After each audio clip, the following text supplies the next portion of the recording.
Ayam Rhode Island Red (RIR) merupakan salah satu baka ayam yang popular untuk penternakan kerana mempunyai banyak kelebihan. Tahan lasak dan mudah menyesuaikan diri dengan cuaca panas serta lembap seperti di Malaysia. Pengeluar telur yang baik mampu menghasilkan sekitar 250 hingga 300 biji telur setahun dengan penjagaan yang baik.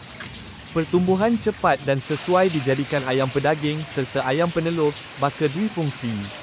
Mudah dipelihara kerana kurang cerewet terhadap makanan dan persekitaran. Mempunyai daya tahan penyakit yang baik berbanding sesetengah baka ayam lain. Sifat jinak dan mudah diurus, sesuai untuk penternak kecil maupun komersial. Kos pemeliharaan lebih ekonomik kerana kadar penukaran makanan kepada hasil adalah baik.